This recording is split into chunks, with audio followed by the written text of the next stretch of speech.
Conjunction बोलते हैं संयोजक को। संयोजक मतलब कोई भी ऐसा शब्द जो सेंटेंस को ज्वाइन करता है। मान लीजिए ये एक सेंटेंस है, ये दूसरा सेंटेंस है, दो अलग अलग सेंटेंस हैं, दोनों इंडिपेंडेंट हैं। अगर मैं दोनों को जोड़ दूंगा तो बन जाएगा कंजंक्शन। सबसे पहले देखते हैं कंजंक्शन का काम क्या है।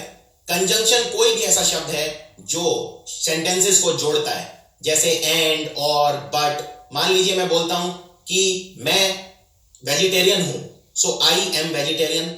अगर मैं बोलता हूं मेरा भाई वेजिटेरियन है, यानी माई ब्रदर इज वेजिटेरियन, तो मैं दोनों सेंटेंस को ज्वाइन करके क्या लिखूंगा, I and my brother are vegetarians. यानी इसमें एंड शब्द क्या हो गया, कंजंक्शन, क्योंकि इसने दो सेंटेंसेस को जोड़ने में मेरी मदद की।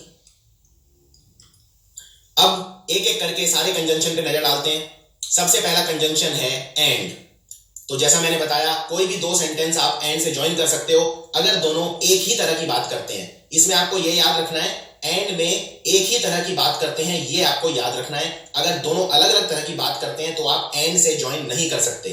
फॉर एग्जाम्पल, मैं टायर्ड हूं, मैं हंग्री हूं, ये दो अलग अलग सेंटेंस है। इनको जोड़ के क्या लिखेंगे, I am tired and hungry, तो एंड हो गया कंजंक्शन। इस सेंटेंस पे नजर डालिए और बताइए क्या ये सेंटेंस ठीक है। He is poor and happy, वो गरीब है और खुश है। जनरली हम ये एक्सपेक्ट करते हैं कि जो गरीब होगा वो खुश नहीं होगा, यानी ये दोनों एक ही तरह के विचार व्यक्त नहीं कर रहे, इसलिए यहां पे कंजंक्शन एंड नहीं आएगा। या तो आप इसको पुअर को रिच में कन्वर्ट कर सकते हैं, आप बोल सकते हैं he is rich and happy, क्योंकि ये दोनों फिर एक ही तरह के विचार ज्वाइन करेंगे। एंड कंजंक्शन हमेशा सेम तरह के विचार ज्वाइन करता है, ऑपोजिट तरह के विचार ज्वाइन नहीं करता। अब यहां पे दोनों विचार ऑपोजिट हैं। मैं ये एक्सपेक्ट कर रहा हूं कि वो पुअर है तो वो हैप्पी नहीं होगा, तो यहां पे मैं एंड नहीं लगाऊंगा, मैं लगाऊंगा but. He is poor but happy. Conjunction but का हम इस्तेमाल करते हैं ऑपोजिट आइडियाज जोड़ने के लिए। आपको ये चीज याद रखनी है, अगर मैं सेम तरह की बातें करूंगा, सेम तरह के आइडियाज जोड़ूंगा तो मैं एंड यूज करूंगा, ऑपोजिट तरह के आइडियाज जोड़ूंगा तो बट यूज करूंगा। फॉर एग्जाम्पल, आप इन दोनों सेंटेंसेस को देखिए। आई लुक्ड एवरीवेयर, यानी मैंने हर जगह खोजा। दूसरा सेंटेंस है I could not find my book, मुझे किताब नहीं मिली। मैंने हर जगह खोजा लेकिन मुझे किताब नहीं मिली। अब मिली या नहीं मिली, अगर मुझे मिल जाती तो मैं इनको जोड़ता एंड से, क्योंकि सेम तरह की बातें हो रही हैं। यानी I looked everywhere and I found the book, लेकिन मुझे नहीं मिली, यानी दोनों ऑपोजिट बातें हो रही हैं। मैंने ढूंढा तो बहुत लेकिन मुझे नहीं मिली, इसलिए मैं इन सेंटेंसेस को जोड़ूंगा बट से। सो ये सेंटेंस फाइनली हो जाएगा I looked everywhere but I could not find the book. और अगर मिल जाती तो मैं क्या बोलता, I looked everywhere and I found the book. इसी तरह से ये सेंटेंस देखिए, he is small he is strong, वो छोटा है वो मजबूत है। अब वो छोटा है तो मैं ये एक्सपेक्ट करूंगा कि वो मजबूत नहीं है, लेकिन वो मजबूत है, तो मैं लेकिन जोड़ूंगा, और लेकिन को अंग्रेजी में बोलते हैं बट। तो जब मैं इसको जोड़ूंगा तो ये सेंटेंस हो जाएगा he is small but strong. अगर मान लीजिए वो बहुत ही लंबा होता तो मैं क्या बोलता, he is tall and strong, क्योंकि अगर वो टॉल है तो मैं एक्सपेक्ट करता हूं कि वो स्ट्रॉन्ग भी होगा। यानी जब दो सेम तरह के आइडियाज को जोड़ते हैं तो हम एंड का इस्तेमाल करते हैं, और ऑपोजिट जोड़ते हैं तो बट का इस्तेमाल करते हैं। अब एक और एग्जांपल, इसमें भी बट से जोड़ा है मैंने मांगा था घर लेकिन मुझे मिल गया माउस।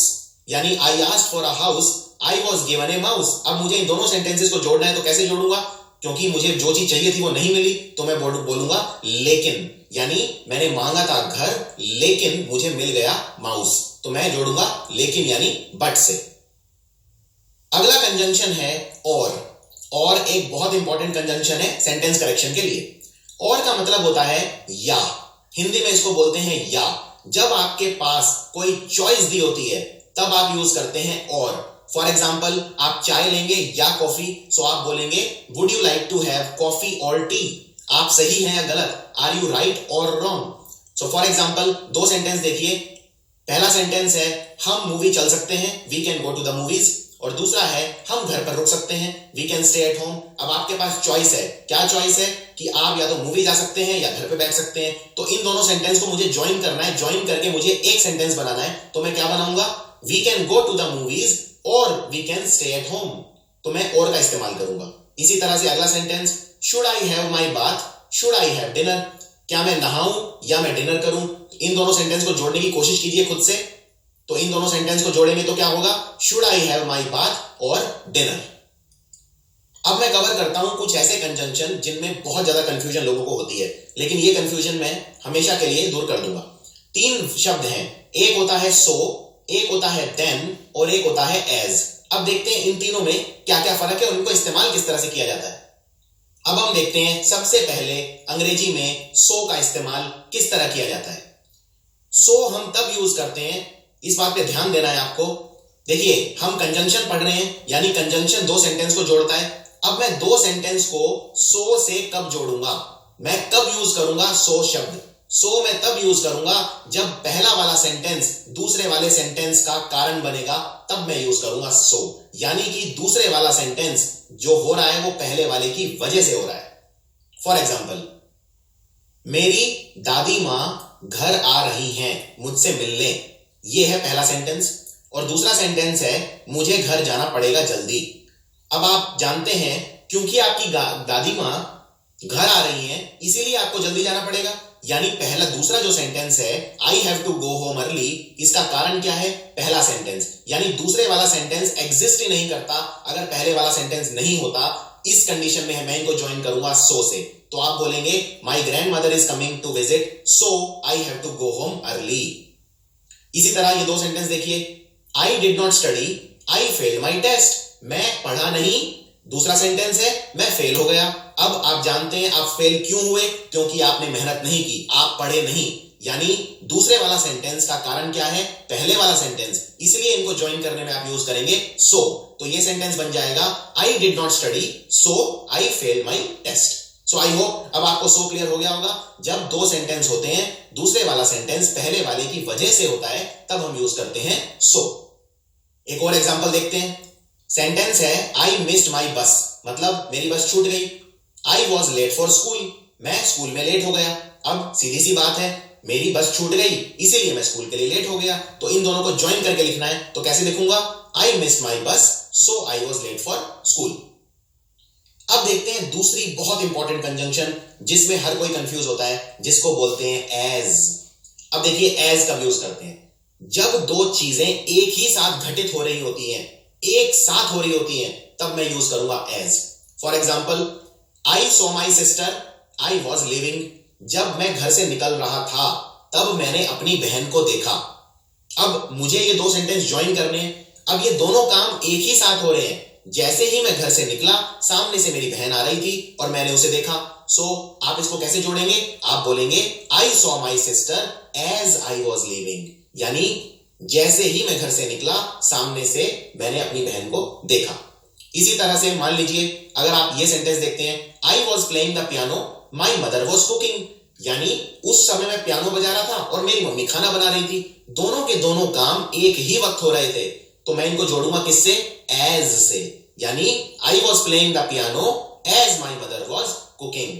इस तरह के आप अपने खुद के कोई भी सेंटेंस बना सकते हैं। For example, I was living the school as my friend was visiting me, यानी जैसे ही मैं स्कूल से निकल रहा था, मेरा दोस्त मेरे घर की तरफ आ रहा था। आप कोई भी सेंटेंस बना सकते हैं। अब हम बात करते हैं एक बहुत इंपॉर्टेंट कंजंक्शन की, जिसको बोलते हैं देन, THEN। ये ध्यान दीजिए इस पे, ये THAN नहीं है, THEN है, देन। देन मतलब होता है जब, और लेकिन देन THAN हम यूज करते हैं कंपैरिजन करने के लिए। लोगों को कंपेयर जब हम आपस में करते हैं। फॉर एग्जाम्पल, अगर आपको बोलना है मैं तुमसे ज्यादा स्मार्ट हूं, तो आप बोलोगे I am smarter than you, तो वो THAN वाला एन होता है। मैं बात कर रहा हूं THEN वाले एन की, तो दोनों में आपको कंफ्यूज बिल्कुल नहीं होना है। अब देखते हैं देन यूज कहां करते हैं। देन हम तब यूज करते हैं जब पहला एक्शन हुआ, फिर आप लगाएंगे देन और फिर दूसरा एक्शन हुआ।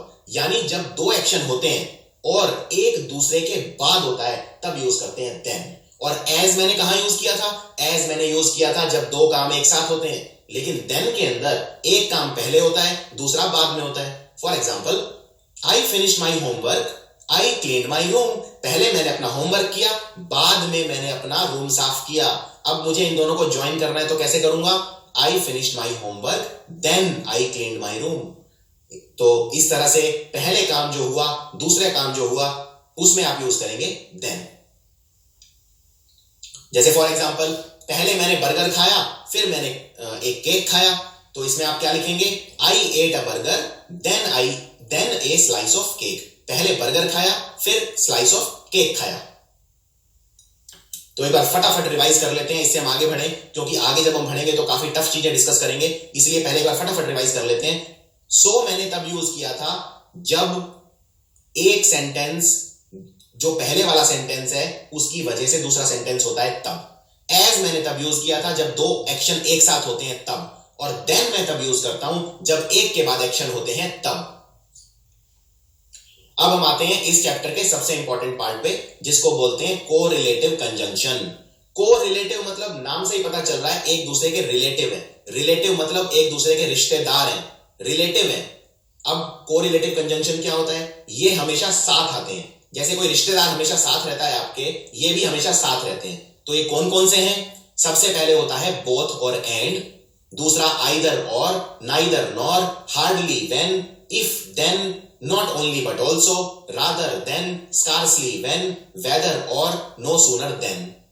इनको एक एक करके डिटेल में पढ़ेंगे सबको, क्योंकि इन सब पे क्वेश्चन बहुत ही ज्यादा पूछे जाते हैं एग्जाम के अंदर। सबसे पहला कंजंक्शन है आइदर और। आइदर और का मतलब होता है या तो ये या वो। ध्यान से सुनिए, या तो ये या वो। यानी जब मुझे चॉइस दी होती है किसी चीज के बीच में, ये कुछ भी हो सकता है, दुनिया की कोई भी चीज हो सकती है जिसमें मुझे चॉइस हो। कोई एडजेक्टिव हो सकते हैं, कोई प्रेपोजिशनल फ्रेजेस हो सकते हैं, कोई नाउन हो सकते हैं, संज्ञा, सर्वनाम, कुछ भी हो सकता है। जब सिमिलर चीजें ज्वाइन करता हूं तो मैं यूज करता हूं आइदर और।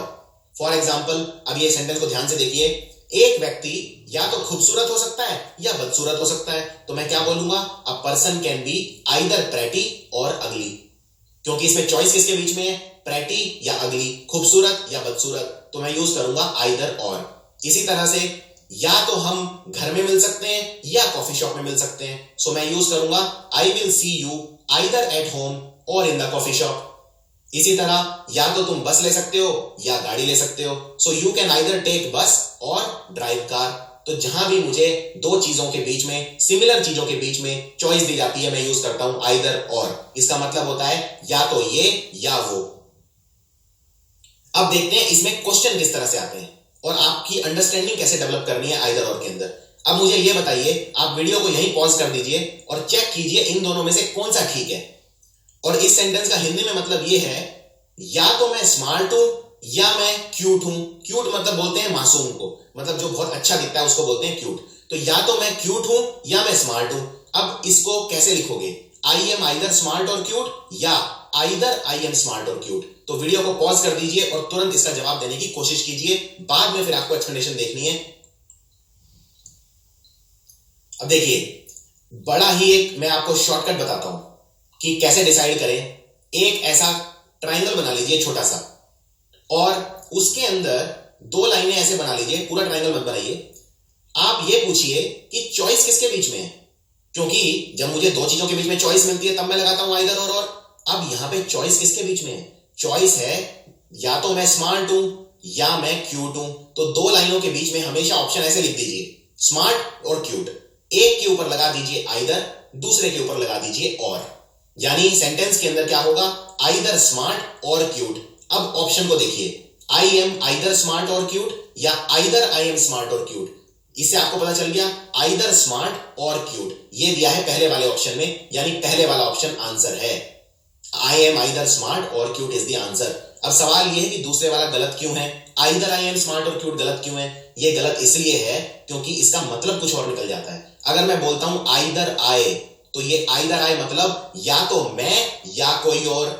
आइदर आई और समवन एल्स, ये मैं नहीं बोल रहा यहां पे, मैं तो हूं ही, लेकिन मेरे अंदर दो चॉइस है। मैं अपनी तुलना किसी और से नहीं कर रहा। यहां पे चॉइस मेरे और किसी और पर्सन के बीच में नहीं है, यहां पे चॉइस है मेरी ही दो चीजों के बीच में। तो इस तरह जब आप एक लाइन बना के नीचे ऑप्शन लिखेंगे तो बहुत ही आसान हो जाएगा। चलिए ये अभ्यास कीजिए, इसमें बताइए कौन सा ठीक है। वीडियो को यहीं रोक दीजिए और ये बताइए दोनों सेंटेंस में से कौन सा ठीक है। और इस सेंटेंस का हिंदी में मतलब ये है, या तो मैं पार्टी में जाऊंगा या मैं लंदन जाऊंगा। अब आपको बताना है इनमें से कौन सा ठीक है। अब देखिए, इसमें मैं बोल रहा हूं या तो मैं पार्टी में जाऊंगा या लंदन जाऊंगा, तो इसमें ऐसे बना लीजिए दो लाइनें। अब आपके पास चॉइस क्या है? पहली चॉइस है आपके पास गोइंग टू पार्टी, कि भाई या तो मैं पार्टी में जाऊंगा, और दूसरी चॉइस है आपके पास ट्रैवलिंग टू लंदन। तो और आपके सामने कोरिलेटिव कंजंक्शन क्या होती है, आइदर और। तो एक के ऊपर लगा दो आइदर और दूसरे के ऊपर लगा दो और, खत्म। यानी सेंटेंस के अंदर होना चाहिए either going to party or travelling to London. तो इसमें देखिए अब किसके अंदर ये दिया हुआ है, तो दूसरे वाले में दिया है, यानी दूसरे वाला आंसर है either going to party or travelling to London. Second one is the answer. तो कभी भी चॉइस होए तो इस तरह से लिख लीजिए, लेफ्ट में और राइट में, और उसके ऊपर कंजंक्शन लगा दीजिए, आपका आंसर कभी गलत नहीं होगा। आइए अब देखते हैं एग्जाम में क्वेश्चन किस तरह से आता है। इसमें सबसे इंपॉर्टेंट जो क्वेश्चन है वो ये आता है। अब इसमें आपको ये बताना है कि यहां पे वर्ब किस तरह से आएगी। फॉर एग्जाम्पल, या तो मेरा भाई आ रहा है या मैं आ रहा हूं। अब इसमें और लगाए बीच में और आइदर लगाए, आइदर और। तो इसमें वर्ब क्या आएगी, वर्ब हमेशा वो आएगी जो सब्जेक्ट के पास में लगी होगी। फॉर एग्जाम्पल, अगर मैं यहां पे आपको फिल इन द ब्लैंक दे दूं और पूछूं कि एम आएगा या आर आएगा, फिल इन द ब्लैंक के पास में आई है तो आई के हिसाब से वर्ब आएगी। इसी तरह ये वाला सेंटेंस देखिए, आइदर माई सिस्टर और माई ब्रदर। अब इसमें वर्ब क्या है, आर। आर क्यों, क्योंकि पास में है ब्रदर्स यानी प्लूरल, तो वर्ब प्लूरल आएगी। यहां पे मैं इज नहीं लगाऊंगा। अगर मान लो मैं इसी सेंटेंस को इस तरह से लिखूं कि आइदर माई ब्रदर्स और माई सिस्टर, यानी माई सिस्टर को मैं बाद में लिखूं तो यहां पे इज आ जाएगा, क्योंकि माई सिस्टर सिंगुलर है, एक ही है। तो फिल इन द ब्लैंक के जो भी पास है वो डिसाइड करेगा कि वर्ब कौन सी आएगी। अब ये वाला सेंटेंस देखिए, आइदर माई मदर और माई फादर इज कमिंग। अब इसमें फिल इन द ब्लैंक में मैंने यहां आपको चॉइस दी होती तो यहां पे आप इज करते, क्यों, क्योंकि फिल इन द ब्लैंक के पास है माई फादर और माई फादर एक वचन है यानी इज कमिंग। तो चलिए एक अभ्यास करते हैं इसका। अब इस सेंटेंस को वीडियो यहीं पॉज कर दीजिए और ये अटेम्प्ट कीजिए। अगर आपने ये कर दिया तो समझ लीजिए आपको समझ में आ गया। सेंटेंस है, या तो सोल्जर्स आ रहे हैं या कैप्टन आ रहा है। अब इसमें आपको ये बताना है इज आएगा कि आर आएगा। ये फिल इन द ब्लैंक है और चॉइस है आपकी इज या आर के बीच में। अब देखिए, या तो सोल्जर्स आ रहे हैं, सोल्जर्स है प्लूरल यानी बहुवचन, या कैप्टन आ रहा है, कैप्टन है एक वचन यानी singular. Fill in the blank ये रहा, फिल इन द ब्लैंक के नजदीक कौन सा है, कैप्टन, और कैप्टन है एक वचन यानी यहां पे आंसर है इज। अब देखिए अगला कंजंक्शन है नाइदर नॉर। नाइदर नॉर बिल्कुल उल्टा है आइदर और के। आइदर और क्या होता है, या तो ये या वो। नाइदर नॉर होता है ना तो ये ना वो, यानी जब दो एक ही तरह की बातें मैं कर रहा होता हूं तो मैं नाइदर नॉर यूज करता हूं आइदर और की तरह, लेकिन इसमें मैं ना कर दूंगा। फॉर एग्जाम्पल, या तो मैं केला खाऊंगा या मैं संतरा खाऊंगा, तो आप बोलेंगे आइदर बनाना और ऑरेंज। लेकिन अगर मैं बोलता हूं ना तो मैं केला खाऊंगा ना संतरा खाऊंगा, तो मैं बोलूंगा neither banana nor orange. So for example, you are neither fat nor short. ना तो तुम छोटे हो ना मोटे हो, so neither fat nor short. ना तो मैं खाना खाऊंगा ना मैं पानी पीऊंगा, so I want neither food nor water. तो इस तरह से नाइदर नॉर का उपयोग किया जाता है सेंटेंसेस के अंदर। अब बिल्कुल सेम कंसेप्ट जो मैंने आइदर और में बताया था वो नाइदर नॉर में भी अप्लाई होगा। दोनों सेंटेंसेस में बताइए ठीक कौन सा है। ना तो मैं पार्टी में जा रहा हूं ना मैं लंदन जा रहा हूं, सो आप क्या बोलेंगे, neither I am going to the party not travelling to London, या I am neither going to the party not travelling to London. तो इसमें बहुत आसान है, इस तरह का एक दो लाइनें बना लो और चॉइस लिखो। चॉइस क्या है, ना तो मैं पार्टी में जा रहा हूं, यानी पहला हो गया गोइंग टू द पार्टी, मैं पार्टी में नहीं जा रहा हूं। और दूसरी चॉइस क्या है मेरे सामने, ट्रैवलिंग टू लंदन, तो दूसरी तरफ लिख लो ट्रैवलिंग टू लंदन। अब एक के ऊपर लगा दो नाइदर और दूसरे के ऊपर लगा दो नॉर, यानी सेंटेंस बन गया neither going to the party nor travelling to London. तो किसमें दिया है neither going to the party not travelling to the London, तो इसमें दिया है दूसरे वाले सेंटेंस में neither going to the party not travelling to the London, तो ऊपर वाला आंसर गलत है। अब जैसे आइदर और में था, नाइदर नॉर में भी सेम कंसेप्ट है, और वो कंसेप्ट क्या है कि जो भी फिल इन द ब्लैंक के पास में होगा वो डिसाइड करेगा कि वर्ब कैसी आएगी। अगर फिल इन द ब्लैंक के पास में सिंगुलर है तो सिंगुलर वर्ब आएगी, अगर फिल इन द ब्लैंक के पास में प्लूरल है तो प्लूरल वर्ब आएगी। For example, neither Jack nor Tom is my brother. ना तो जैक ना टॉम मेरा भाई है। अब यहां पे फिल इन द ब्लैंक है ये, और फिल इन द ब्लैंक के पास में दिया है टॉम, टॉम है एक वचन यानी आंसर होगा इज। इसी तरह, ना तो मेरे दोस्त ना मेरी मम्मी पार्टी में जाना चाहती हैं। अब यहां पे देखिए वर्ब क्या है, वांट्स। वांट्स क्यों है? क्योंकि यहां पे वांट्स के बाजू में है मदर, और मदर है सिंगुलर, इसलिए वर्ब भी लगाई है सिंगुलर। अगर मैं इसको उल्टा करके लिखूं, मान लो मैं बोलूं कि ना तो मेरी मदर ना मेरे फ्रेंड्स, तो यहां पे बाद में फ्रेंड्स आ जाएगा, यानी वर्ब किसके हिसाब से आएगी? फ्रेंड्स के हिसाब से आएगी, यानी यहां पे वांट्स नहीं होगा, फिर तब होगा वांट, क्योंकि वांट एक प्लूरल वर्ब है।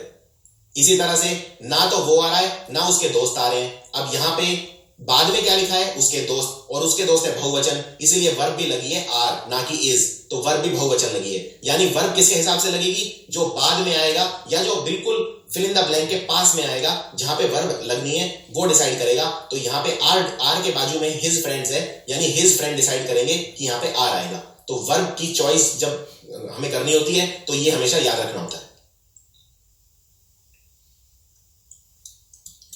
दूसरा एक और इंपॉर्टेंट रूल, जब भी हम दो वर्ब को या वर्ब फ्रेजेस को जोड़ते हैं तो हेल्पिंग वर्ब दोबारा लगाने की जरूरत नहीं पड़ती नाइदर नॉर के बाद। फॉर एग्जाम्पल अब ये सेंटेंस देखो, ना तो मैंने अपना होमवर्क फिनिश करा है ना मैंने टीवी देखा है। अब मैं बोल रहा हूं मैंने अपना होमवर्क भी फिनिश नहीं करा है और टीवी भी नहीं देखा है, यानी ये दो सेंटेंस को मैंने ज्वाइन कर दिया। पहला सेंटेंस क्या था? मैंने अपना होमवर्क फिनिश नहीं किया है, और दूसरा सेंटेंस क्या था? मैंने टीवी नहीं देखा है, और दोनों को मैंने ज्वाइन करके क्या कर दिया? ना तो मैंने अपना होमवर्क फिनिश किया है ना मैंने टीवी देखा है। So I have neither finished my homework nor watch TV. अब इसमें ध्यान देने वाली बात यह है, I have neither finished my homework, बिल्कुल ठीक है, मैंने अपना होमवर्क फिनिश नहीं किया है, लेकिन इसमें मैंने दोबारा हैव नहीं लगाया। क्यों? क्योंकि हैव एक बार लगाना काफी है। हैव यहां पे हेल्पिंग वर्ब है, और हेल्पिंग वर्ब एक ही बार काफी होती है, इसलिए मैंने यहां पे दो बार नहीं लगाई है। So I have neither finished my homework, nor के बाद यहां दोबारा आई हैव वॉच्ड टीवी लिखने की जरूरत नहीं है, तो ऑक्सिलरी वर्ब एक ही बार यूज करते हैं, नॉर के बाद दोबारा से नहीं लिखते हैं। फॉर एग्जाम्पल अब यहां पे देखिए, ना तो वो बास्केटबॉल खेलता है ना वो स्विमिंग करता है, तो he is neither playing basketball nor swimming. यहां पे मुझे ये लिखने की जरूरत नहीं है he is neither playing basketball nor he is swimming, क्योंकि दोबारा ही इज लिखने की जरूरत नहीं है, एक बार ही इज लिख दिया काफी है, एक बार हेल्पिंग वर्ब आ गई काफी है। अगला और बहुत इंपॉर्टेंट कंजंक्शन है नॉट ओनली बट ऑल्सो। अब देखिए नॉट ओनली का बट ऑल्सो का मतलब क्या होता है? नॉट ओनली बट ऑल्सो का मतलब ये होता है ना सिर्फ ये बल्कि वो भी। सो फॉर एग्जाम्पल, वो मेरा सिर्फ टीचर ही नहीं है, वो मेरा दोस्त भी है, तो आप क्या लिखेंगे? He is not only my teacher but also my friend. Not only और बट ऑल्सो हमेशा साथ आते हैं, इसीलिए ये भी कोरिलेटिव कंजंक्शन है।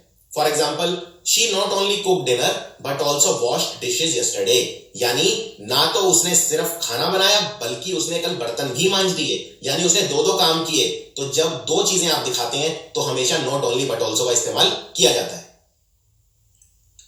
अब either or, neither nor, not only but also, तीनों में एक रूल बिल्कुल कॉमन है और वो सेम है कि जो भी वर्ब होगी उसके पास वाले के हिसाब से वर्ब लगेगी। जैसे यहां पे मान लो अगर मैं आपको एक फिल इन द ब्लैंक दे दूं और वर्ब हटा दूं और पूछूं यहां पे इज आएगा कि आर आएगा, तो यहां पे सेंटेंस है ना सिर्फ टीचर बल्कि बच्चे भी खेल रहे हैं, तो यहां पे टीचर तो सिंगुलर है, बच्चे प्लूरल है, तो वर्ब किसके हिसाब से लगाओगे? सिंगुलर के हिसाब से लगाओगे कि प्लूरल के हिसाब से लगाओगे?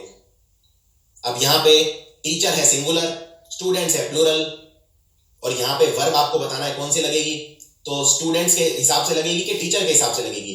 फिल इन द ब्लैंक के नजदीक कौन है? स्टूडेंट्स, और स्टूडेंट है बहुवचन, स्टूडेंट्स है क्योंकि, तो वर्ब लगेगी प्लूरल यानी आर लगेगा।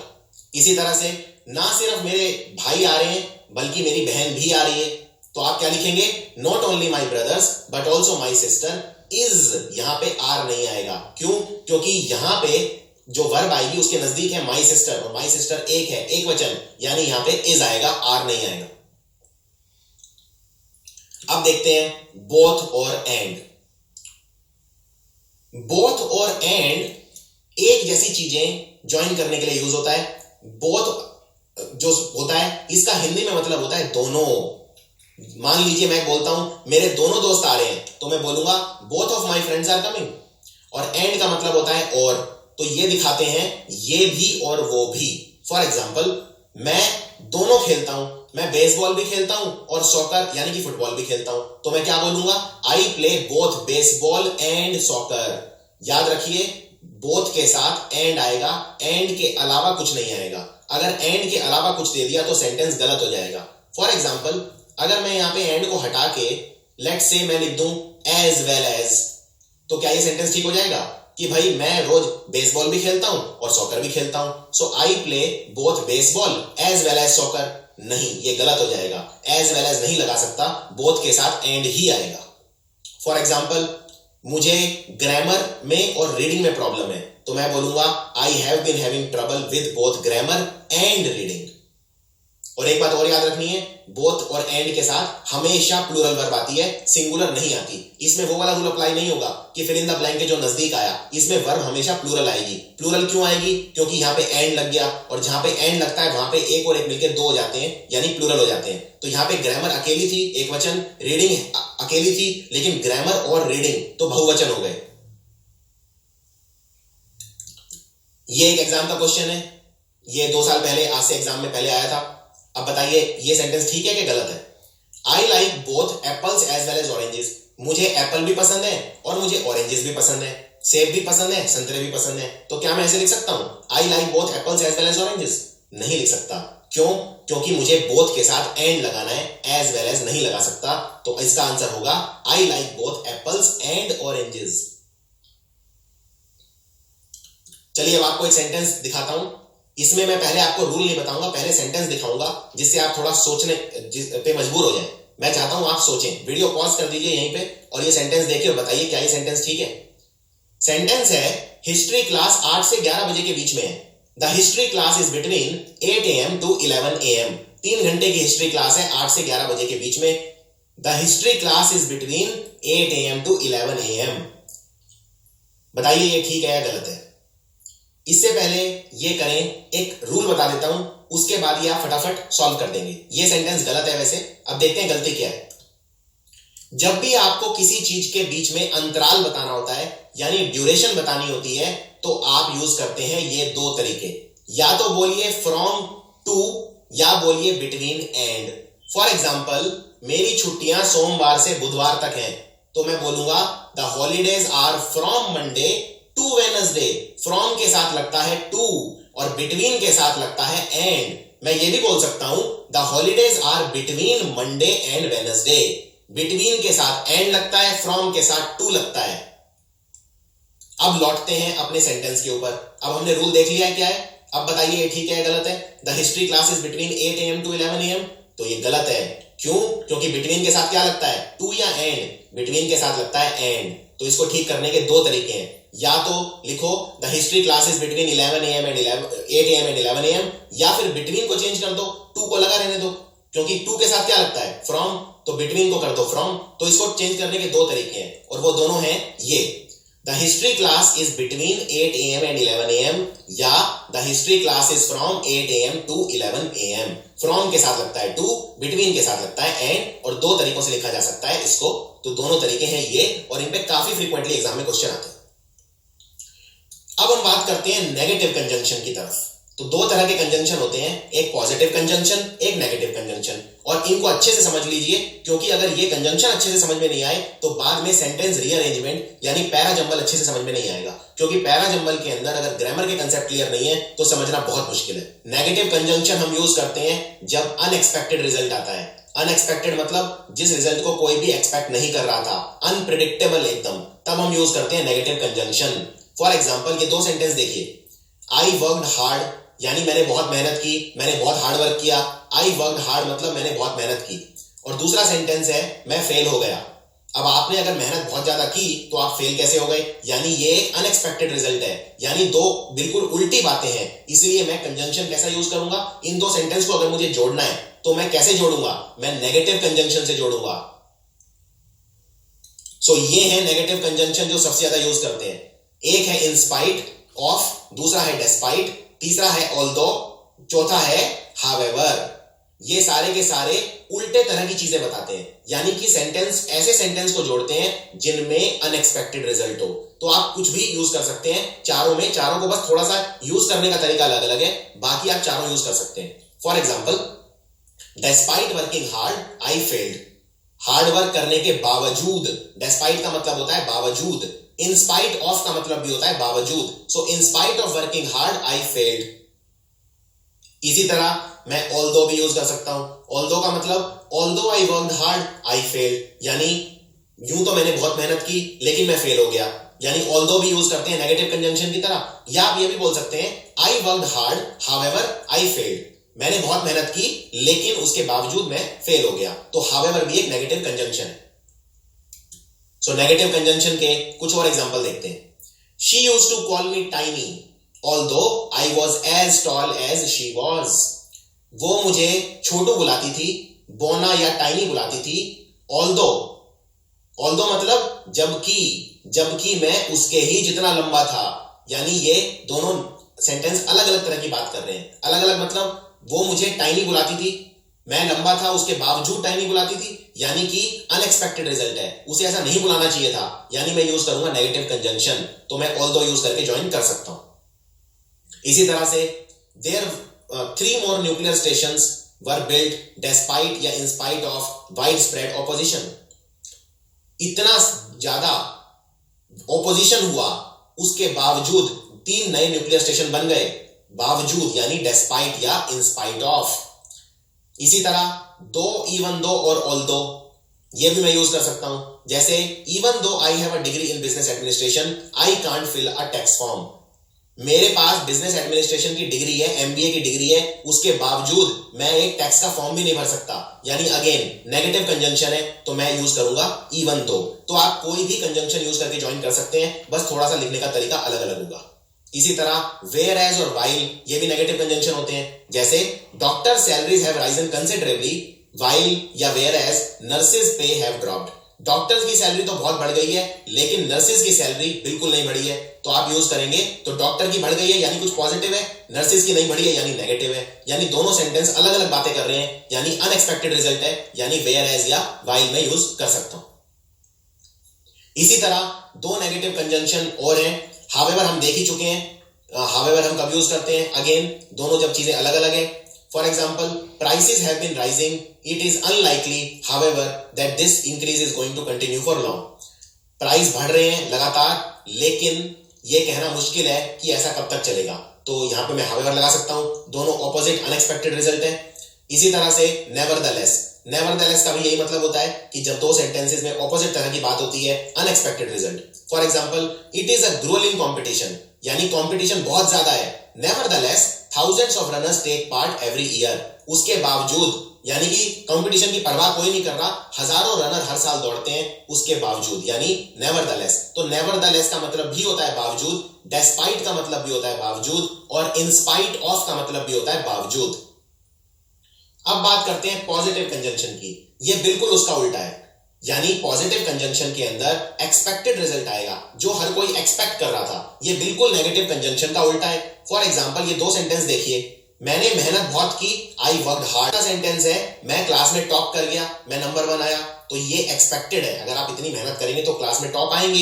यानी अब इन दोनों सेंटेंस को ज्वाइन करने के लिए मैं कौन कौन से कंजंक्शन यूज कर सकता हूं, देखते हैं।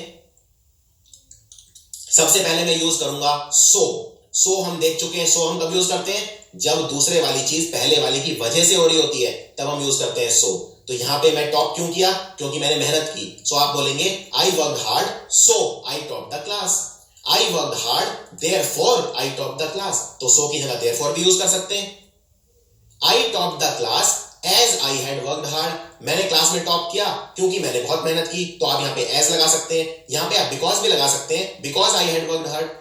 लेकिन अगर आपको बोलना है मैंने मेहनत बहुत की लेकिन मैं फेल हो गया, तो यानी अनएक्सपेक्टेड रिजल्ट, तो आप क्या लगाएंगे, however, I worked hard however I failed, however यहां पे नेगेटिव कंजंक्शन है, पॉजिटिव कंजंक्शन नहीं।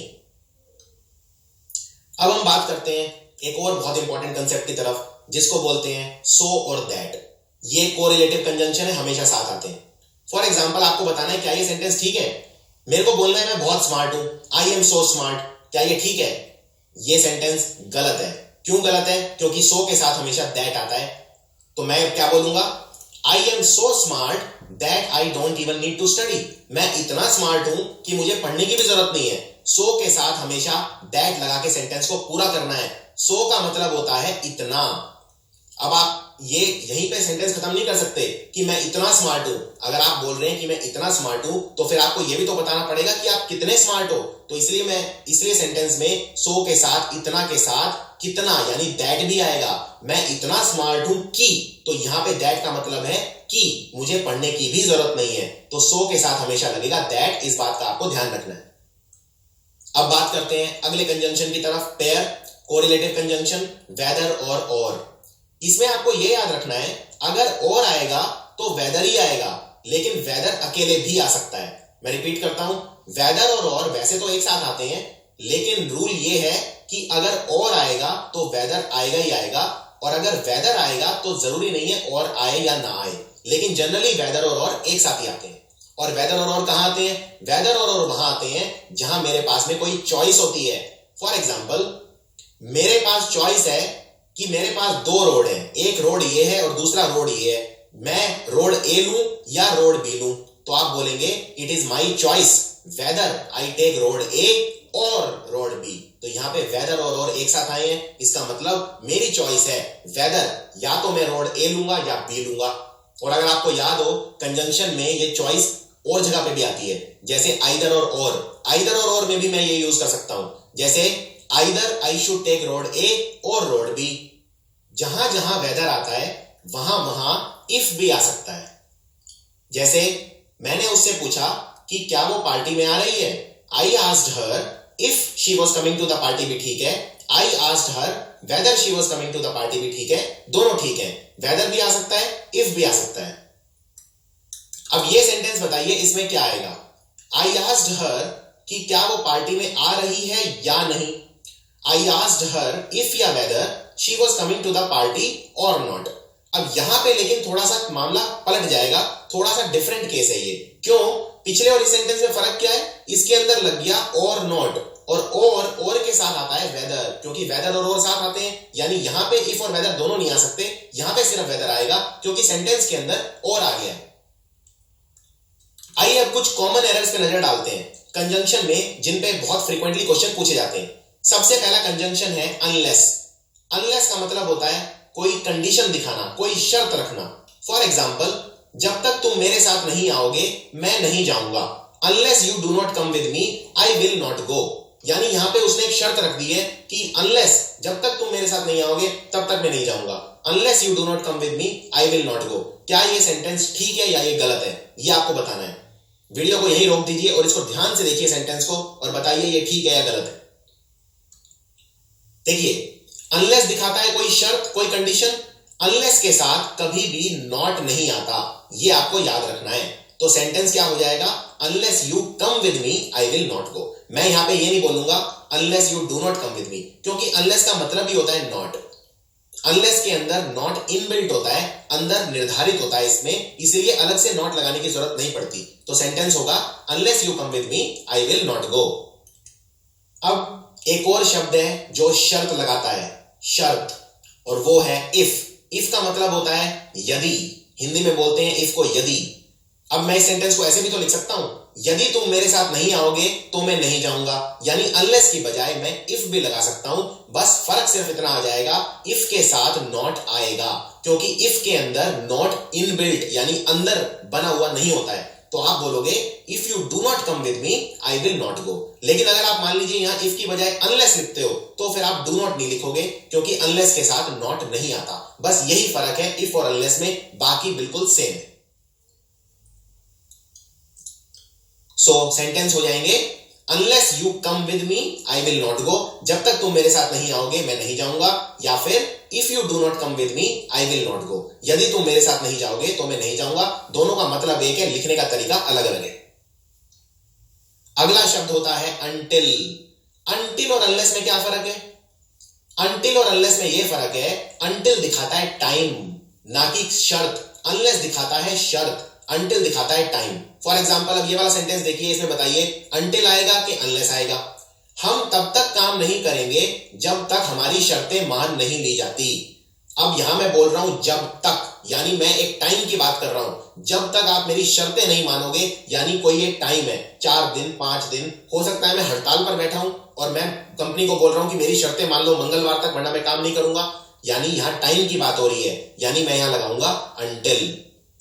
चलिए थोड़ा और अभ्यास करते हैं। इसमें आपको बताना है कि अनलेस आएगा कि until आएगा। जब तक बत्ती लाल नहीं हो जाती कोई भी गाड़ी नहीं रुकेगी, कोई भी नहीं रुकेगा। यानी यहां पे अब मैं किसकी बात कर रहा हूं? टाइम की बात कर रहा हूं। हो सकता है लाल बत्ती 5 मिनट के बाद लाल हो जाए, 10 मिनट के बाद, 2 घंटे बाद, यानी जब तक बत्ती लाल नहीं हो जाती, जब तक, यानी टाइम की बात हो रही है, तो यहां पे आएगा until। इसी तरह मान लो अगर मैं बोलता हूं कि मैं आज रात तक खेलूंगा, तो मैं बोलूंगा I will play until evening, क्योंकि वहां पे अगेन टाइम की बात हो रही है। अब एक और रूल देखते हैं इंपॉर्टेंट। अगर सेंटेंस में नथिंग एल्स आ जाता है, नथिंग एल्स, तो उसके बाद बट लगता है, देन नहीं लगता है। यह सेंटेंस करेक्शन के अंदर अक्सर पूछा जाता है। फॉर एग्जाम्पल ये सेंटेंस देखिए, this is nothing else than sheer foolishness, और एग्जामिनर कंफ्यूज करने के लिए बट की बजाय देन डाल देता है, तो आपको उसको चेंज करके वापस बट करना है। इस सेंटेंस का मतलब है यह मूर्खता के सिवाय कुछ नहीं है, यानी this is nothing else dash share foolishness, तो नथिंग एल्स के साथ हमेशा बट आता है, देन नहीं आता है। अब यहां पे आप कौन सा कंजंक्शन भरेंगे? ये एक जनरल सवाल है, fill in the blank. Work hard dash you will fail, मेहनत कर लो वरना फेल हो जाओगे। यानी यहां पे मुझे चाहिए वरना, तो वरना के लिए कौन सा कंजंक्शन यूज करता हूं? वरना का मतलब होता है अदरवाइज, अदरवाइज को बोलते हैं वरना। तो work hard otherwise you will fail. इस तरह से फिल इन द ब्लैंक में भी कंजंक्शन पूछे जा सकते हैं एग्जाम के अंदर। अगर मुझे बोलना है तुम यहां से चले जाओ वरना मैं तुम्हें मार डालूंगा, तो आप बोलेंगे please go away otherwise I will kill you. अब एक और रूल देखते हैं, लेस्ट के साथ आता है शुड। जैसे आपने शब्द यूज किया अदरवाइज, अदरवाइज की जगह आप शब्द लेस्ट भी लगा सकते हो, लेकिन लेस्ट के साथ शुड आएगा। फॉर एग्जाम्पल अगर आपको बोलना है मेहनत कर लो वरना फेल हो जाओगे, तो आप बोल सकते हैं work hard otherwise you will fail. लेकिन अदरवाइज की बजाय यहां पे एक शब्द और आ सकता है और वो है लेस्ट, लेकिन लेस्ट के साथ विल नहीं लगेगा, लेस्ट के साथ हमेशा लगता है शुड। लेस्ट एक नेगेटिव वर्ड है और लेस्ट के साथ भी नो, नॉट, नथिंग, नेवर इस तरह के शब्द नहीं आएंगे। फॉर एग्जाम्पल अगर मुझे बोलना है कि मेहनत कर लो वरना फेल हो जाओगे, तो मैं ये नहीं बोलूंगा work hard लेस्ट you should not fail, क्योंकि लेस्ट के अंदर नॉट अंदरूनी है, इनबिल्ट है, यानी दोबारा नॉट लिखने की जरूरत नहीं है। मैं बोलूंगा work hard लेस्ट you should fail. अब बात करते हैं एक बहुत इंपॉर्टेंट कंसेप्ट की, जो ऑलमोस्ट हर साल पूछा जाता है, जिसको बोलते हैं जैसे ही। इसके लिए शब्द होता है as soon as. For example जैसे ही मैं स्टेशन पहुंचा वैसे ही ट्रेन निकल गई, तो इसको मैं बोलूंगा as soon as I reach the station the train left. जैसे ही मैं स्टेशन पहुंचा ट्रेन निकल गई। जैसे ही को लिखने का एक तरीका तो है ये, एज सून एज करके मैं यूज कर सकता हूं, लेकिन इसको यूज करने के और भी तरीके हैं। जैसे सबसे इंपॉर्टेंट तरीका है वो है ये स्कार्सली या हार्डली यूज करके। और रूल है ये, आपको ये रूल याद करना है। ये आसान रूल नहीं है, इसको याद करने में थोड़ा सा आपको समय लगेगा। रूल ये है, 2 तरीकों से मैं हार्डली और स्कार्सली को यूज करता हूं, और दोनों के साथ मैं यूज करता हूं व्हेन। स्कार्सली के साथ भी व्हेन आता है और हार्डली के साथ भी व्हेन आता है, दोनों के साथ व्हेन आता है। ये एक और क्वेश्चन है सेंटेंस करेक्शन में जो पूछा जाता है। हार्डली और स्कार्सली के साथ एग्जामिनर क्या करता है, व्हेन की बजाय कुछ और लिख देता है, जैसे देन लिख देता है THEN या THAN देन लिख देता है। तो वो आपको कंफ्यूज नहीं होना है, आपको व्हेन ही लगाना है। तो रूल ये है, ये आपको याद करना है, ये उतना आसान नहीं है रूल याद करना। स्कार्सली के साथ या तो आप लगाइए हैड, फिर लगाइए सब्जेक्ट, फिर लगाइए third form of the verb. Third form of the verb क्या होता है? इसको पास्ट पार्टिसिपल बोलते हैं। जैसे ईट, एट, ईटन, तो ईटन हो गया third form of the verb. Go, went, gone, gone हो गया third form of the verb. तो इसमें हार्डली के साथ लगेगा had plus subject plus third form of the verb plus when. तो बिल्कुल सेम है दोनों में had plus subject plus third form of the verb plus when. इसके पहले या तो स्कार्सली लगाइए या हार्डली लगाइए, और ये भी दिखाता है जैसे ही। फॉर एग्जाम्पल जैसे ही वो स्टेशन पहुंचा वैसे ही ट्रेन छूट गई, तो एक तो तरीका था लिखने का एज सून एज, या तो आप ये बोल सकते हो as soon as he reached the station the train left, लेकिन एक तरीका है scarcely या hardly, तो इसको आप लिखेंगे scarcely had he arrived at the station when the train left. scarcely plus had plus subject कौन है, वो यानी he, और third form of the verb है arrived, arrived, तो scarcely had he arrived at the station when the train left. अब यहां पे देखिए then की बजाय when आ गया. as soon as में क्या लिखा था मैंने, as soon as he reached the station the train left, मैंने then यूज नहीं किया था, मैंने कुछ भी यूज नहीं किया था, लेकिन scarcely के साथ मुझे when यूज करना पड़ेगा. इसी तरह कुछ शब्द हैं जिनके साथ मुझे then यूज करना पड़ेगा, तो आगे देखते हैं वो कौन से शब्द हैं. तो वो शब्द है no sooner. no sooner के साथ हमेशा लगता है then, THAN. सो रूल ये है no sooner के साथ had plus subject plus third form of the verb plus then, या no sooner के साथ did plus subject plus first form of the verb plus then.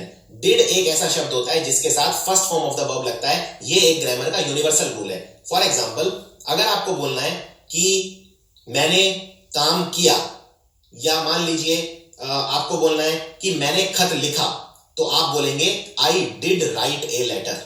आप ये नहीं बोलेंगे I did wrote a letter. Did के साथ हमेशा फर्स्ट फॉर्म आता है. इसी तरह अगर आपको बोलना है कि मैं पार्टी में गया था, तो या तो बोलिए I went to the party, या बोलिए I did go to the party. Did के साथ हमेशा first form of the verb आता है. सो या तो आप बोलिए no sooner plus did plus subject plus V1 plus then, या बोलिए no sooner plus had plus subject plus V3 plus then. तो इन रूल को अच्छे से याद कर लीजिए, ये आपको बहुत ज्यादा काम आएगा. तो मुझे बोलना है जैसे ही वो स्टेशन पहुंचा तुरंत गाड़ी छूट गई, यानी no sooner had he arrived at the station then the train left. और ये देन कौन सा है, THAN वाला देन है, THEN वाला देन नहीं है. इस बात का भी ध्यान रखना है आपको. आइए कुछ और अभ्यास करते हैं इसका.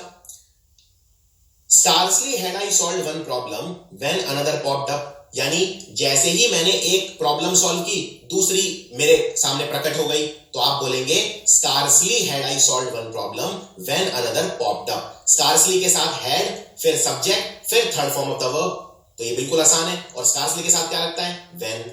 इसी तरह से hardly had I closed my eyes when the telephone rang, यानी जैसे ही मेरी आंख लगी तुरंत टेलीफोन बज गया. सो आप बोलेंगे hardly had I closed my eyes when. hardly के साथ भी लगता है when.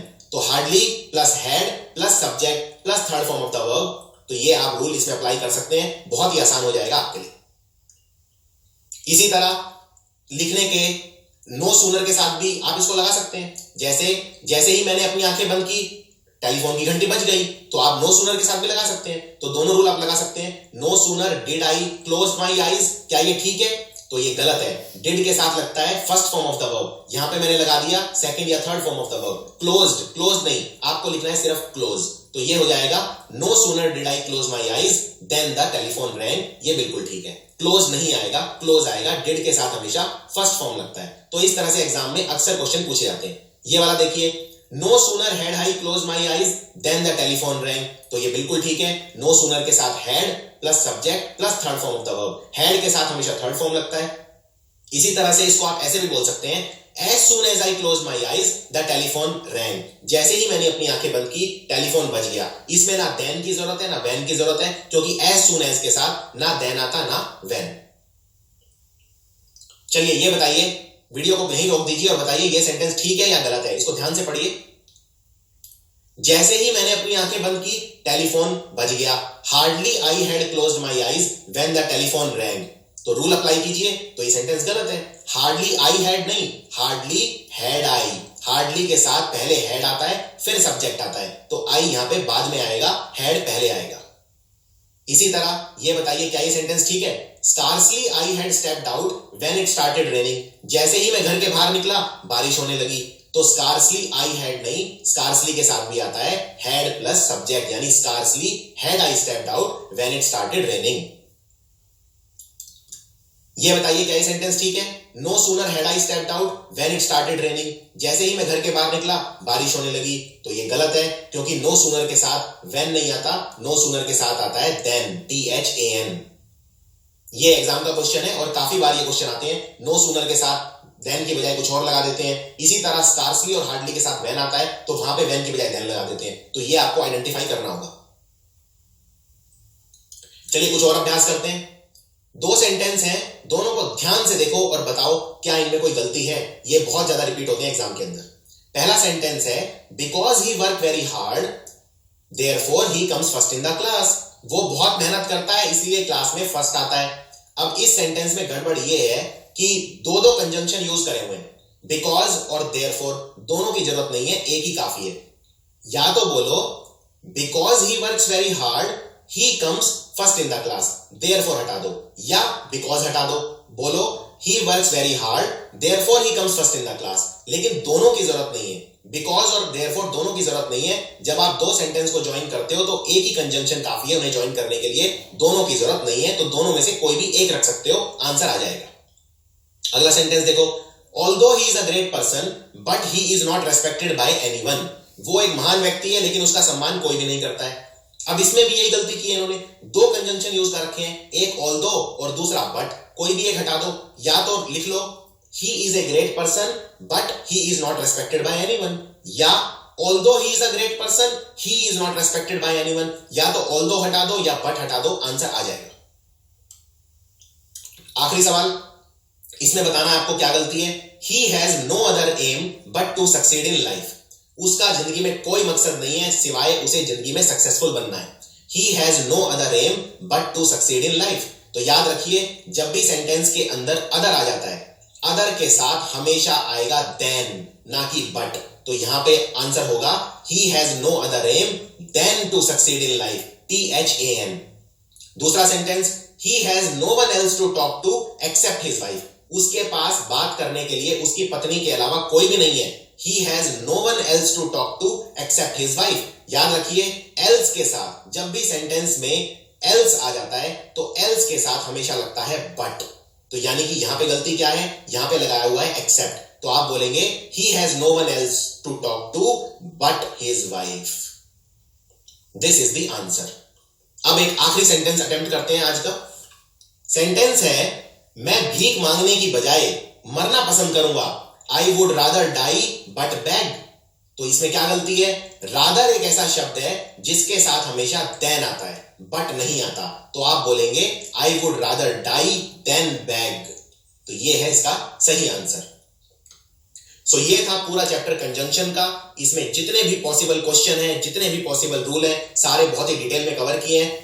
थोड़ा सा मुश्किल टॉपिक है ये, इसीलिए इससे पहले मैं चाहूंगा ग्रामर के सारे टॉपिक दूसरे देखें और ये प्रेपोजिशन के बाद आपको ये टॉपिक देखना है।